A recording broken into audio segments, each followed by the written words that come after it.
Today on WBLN News, Belen hosts the Blue Lakes Autism Academy. We celebrate Red Ribbon Week. The Pope meets with South Korea, and the Wolverines win big at homecoming. All this and more coming up right now.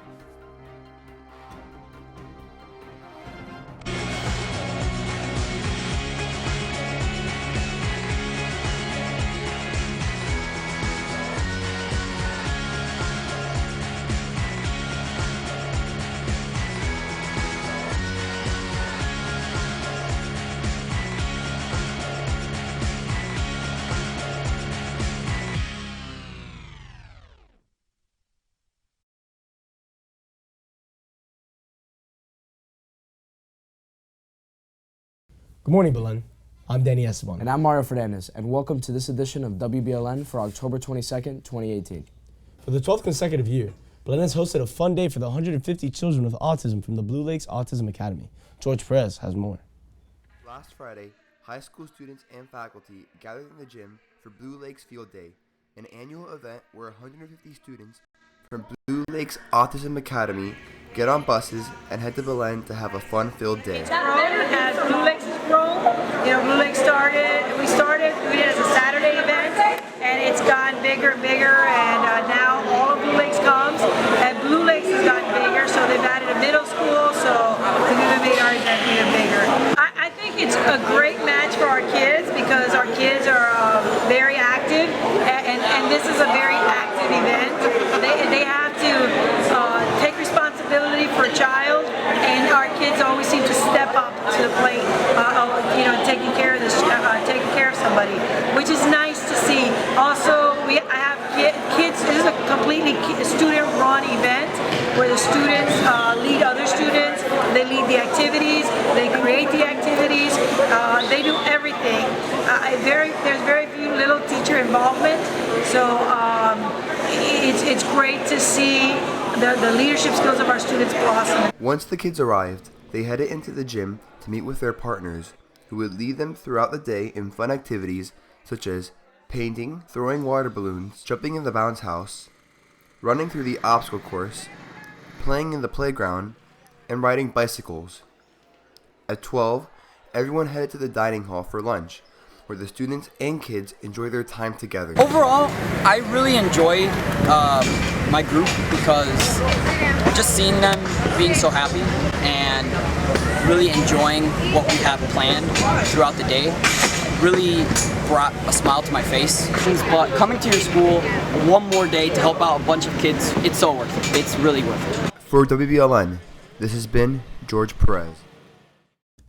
Thank you, George. As part of Homecoming Week, the seniors experienced the first of their senior activities with the celebration and receiving of their spring ceremony. This tradition goes back to the 1940s and is a symbol of all Belen alumni. The ceremony was held in the Robert Cochera Athletic Center with a mass and the distribution of the rings, followed by a reception in the dining hall. Congratulations to the seniors on the beginning of the end. The miracle of the rosary is a powerful tool that we all have. Students join us for a powerful prayer today in the central patio during homeroom or every day in the campus ministry office. Belen will be celebrating Red Ribbon Week from October 22nd through October 26th. The school counseling department will work with the students against destructive decisions club to decorate the school and read statistics each morning about the effects of substance abuse. On Thursday night, a mandatory presentation entitled Marijuana, Weeding Out Fact from Fiction will be offered to all 9th grade parents. A special prayer service will take place during homeroom on Friday to remember all those affected by addiction. South Korean President Moon Jae-in met with Pope Francis at the Vatican Thursday. The Vatican press office said they discussed their commitment to overcoming tensions between North and South Korea. The South Korean president's office said Moon, who is Catholic, conveyed an invitation from North Korea's leader, Kim Jong-un, for the Pope to visit North Korea. The office said sent a formal invitation from North Korea will follow, and that Pope Francis said if he got that invitation, he might visit North Korea. If he does, it will be the first papal visit ever to North Korea, which was established in 1948. Christian watchdog group Open Doors has ranked North Korea as the worst nation for persecution of Christians for 16 straight years. Open Doors estimates that there are 300,000 Christians in North Korea, and up to 75,000 of them are suffering in prison labor camps. So Enrique Sori is back in the studio to tell us about a homecoming celebration that took wrong at Clemson University. How you doing, Enrique? Good morning, guys. A college homecoming celebration in Clemson, South Carolina took a dangerous and scary turn. While Chief Keef's song was playing, a floor collapsed during a clubhouse party, injuring at least 30 people. Cell phone videos captured the exact moment the floor gave way. A dance party suddenly turned into a scene out of a horror movie. The floor underneath giving way, swallowing dozens of people dancing. And I saw 60 people just fall straight through the floor. It's just crazy how that happened. I saw people with holding their arms, and I saw people with bloody legs and stuff like that. The celebration took place at an apartment clubhouse about 3 miles from Clemson University. Authorities say at least 30 people were sent to hospitals with broken bones and lacerations. It could have been a whole lot worse. There could have been entrapments. There could have been deaths involved. It's unclear what caused a huge chunk of the floor to collapse, but cell phone video shows a large crowd of people dancing and jumping right before the floor opens up, and they sink and spiral down a gaping hole. Witnesses say the injured fell about 15 feet. You hear the floor about to go through kindness, and it just nobody really thought it was gonna happen. They just kept going. The party happened on Clemson University's homecoming weekend. Authorities are still investigating the incident. Reporting for WBLN, I'm Enrique Sori.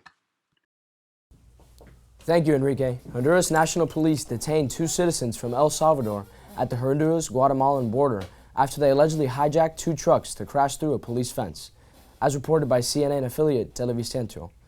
The Honduras Public Ministry will charge them with attempted homicide. According to Televicentro, thousands of migrants have been traveling in a caravan across Central America to eventually reach the United States. There was a tense standoff Friday as migrants packed the bridge between the Guatemala and Mexico border.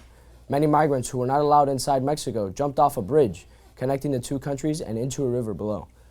We now move to Ryan De La Osa, who's standing by to give us the latest on the missing Washington Post journalist. That's right, Mario. Saudi Arabia may be getting ready to acknowledge that a missing Washington Post journalist was killed in a botched interrogation. Meanwhile, President Trump doubts Saudi Arabia's account of the death. U.S. Secretary of State Mike Pompeo arrived in Riyadh this morning. He met with Saudi King Salman and Crown Prince Mohammed bin Salman over the disappearance of journalist Jamal Khashoggi. Saudi Arabia is prepping a report admitting that Khashoggi was killed during an interrogation that went wrong, sources told CNN. Khashoggi's family, U.S. political leaders, and the international community want an independent inquiry. President Trump, after a phone conversation with King Salman, floated the idea that perhaps rogue killers may have been behind Khashoggi's apparent death. A senior advisor to the president says Trump's decision on how to handle the Saudi matter may be the most consequential of his presidency. But it's complicated. Saudi Arabia is a military and strategic ally, and actions like halting U.S. arms sales could send the Saudis to do business with Russia. But many believe other priorities are crucial. Scoop for today. 3 members of the Belen Jesuit chess team competed in the second round of the South Florida Scholastic Grand Prix, hosted by the Boca Raton Chess Club at Franklin Academy Upper School in Pembroke Pines. Aiden Pavita won first place in the K-12 division, going undefeated with 4 wins. Jonathan Gomez had 1 win despite having only 2 competitors in this division. The Wolverines won the second place team trophy in the K-8 division. Andrew Borgen received a new personal best with 3 wins to accomplish a positive score in only his second tournament. The Ignatian Center for the Arts is proud to present the award-winning musical 1776, premiering Friday, November 30th at 7:30 p.m. General admission tickets are $17, pre-sale, or $20 the day of the show. Pre-sale tickets may be purchased at belenjesuit.org/Roca Theater. For more information, contact the ICA office at 786-621-4624. Registration is now open for the 7th annual Battle Like a Wolverine 5K presented by AutoNation. The 5K will take place on the Belen Jesuit campus. The starting and finish line is at De La Cruz Stadium. The 5K will begin promptly at 9 a.m. Pre-registration is $20 and same-day registration is $30. The Ignatian Center for the Arts presents the Belen Bands in concert for the Rock the 70s party in the amphitheater on Friday, October 26th at 7:30 p.m. Pre-sale tickets can be bought for $12 online at belenjesuit.org/Roca Theater or at the door for $15. Here's who's meeting up after school. The Model UN High School novice will meet at 3 p.m. in room E202. The Senior Thespian Troupe 4666 will be meeting today at 3 p.m. The History Club will be meeting tomorrow at 3 p.m. in I-103. The Science National Honor Society will meet in the Coscuela tomorrow, Tuesday at 3:15 p.m. The Archery Club will meet tomorrow, Tuesday at 3:30 at the Lil Abner Foundation. Key Club and Future Doctors will be holding a blood drive Wednesday. Please see Gabriel Pupo or Javi Contes to sign up. If you have any questions, please see Mr. Calderon. Applications for the Sophomore Cardener Experience Retreat are due this Friday the 26th to the Campus Ministry office.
Good morning, Belen. Here's your weather for today. Today we're going to be seeing a high of 84 degrees with partly cloudy skies and a 20% chance of rain. Later on tonight, we're going to be seeing a high of 78 degrees with a 7% chance of rain and clear skies. Looking on throughout the week, we're going to be seeing highs in the upper 80s all throughout with scattered thunderstorms on Friday and Saturday. What's up, guys? Here are your sports for today. The varsity football team annihilated Felix Vereda Friday with a 57-0 win. Scoring for the Wolverines were Ethan Ramirez, Danny Esteban, and Don Chaney. While the defense shut out the Vipers, keeping them to negative yards in the first half, the Wolverines will enter next week's October 26th district matchup against Southwest with a record of 7-2. The middle school cross-country team came in first place at the Catholic State Championship. Coming in first place overall was Joshua Ruiz and second place Joey Diaz Quintero. They were followed by Evan Torres, Luis Dosades, Joseph Ruiz, Diego Magarino, and Roberto Leon. The middle school JV squad took the win also in their respective division. Coming in first place was Eduardo Poleo. He was followed in second place by Daniel Lurigalos in second place, and eighth place Gonzalo Mendoza. This past weekend, the crew team traveled to Boston for the 54th head of the Charles Regatta. Welcome to the 54th head of the Charles Regatta in Boston, Massachusetts. This race is one of the most prestigious races in the world. Over 2,000 different boats and 61 different events participate in this race, with over 225,000 people coming to watch the race. With this many people, there are also many different vendors coming to the race to sell their products, including Cliff Bars, JL Racing, Austin Martin, and Brooks Brothers Clothing. The race course is 5,000 meters long all throughout Boston, but can be cut down to at most 4,100 meters. How can this happen? The course is filled with many twists and turns. If the boat is steered correctly, the boat can navigate the river to cut some meters off the course.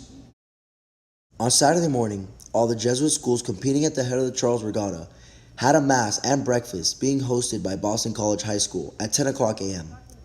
The teams gathered to give thanks for being able to participate in this great regatta. After it all, the president of Boston College High School spoke to all the boys, wishing them good luck in their races the next day. Racing takes place almost all day, Saturday and Sunday. Most of the time, there's a lot of wind and current affecting how the teams can be competing. Rain, snow, or shine, the races always go on. With WBLN, I'm Nicholas Casariego. Congratulations to the 6th grade gold team who finished in first place at the Basketball Alliance Slam Fest tournament. Trials for the varsity JV soccer teams will be held October 22nd to October 25 from 3:30 p.m. to 5:30 p.m. at the Hernandez Field. The Miami Dolphins couldn't keep a winning streak from this week as Matthew Stafford came in to Miami and led the Lions over the Dolphins at a 32-21 win. Stafford had 217 yards with 2 TDs. The Dolphins are 4-3 on the season and will face the Texans this Thursday. The Miami Heat lose a close one against the Charlotte Hornets, losing by just 1 point. Kemba Walker's 39 points and game-winning free throw were enough to throw the Heat to 1-2. They play the New York Knicks next on Wednesday. The Florida Panthers hit the ice Saturday against the Detroit Red Wings. Gustav Nyquist scored into 33 minutes and 44 seconds in overtime to lift the Detroit Red Wings to their first win of the season. The 4-3 Panthers head over on Saturday night to play again. The World Series is lined up finally as the Boston Red Sox are set to play the Los Angeles Dodgers in the 114th edition of the World Series. First game is Tuesday at 8 p.m. at Fenway. That's all for sports, and back to you guys at the desk. Thank you, Pinto. Be sure to follow us on Instagram, Facebook, and Twitter. That's all the news for today. I'm Danny Esteban. And I'm Mario Fernandez. And from everyone here, have a wonderful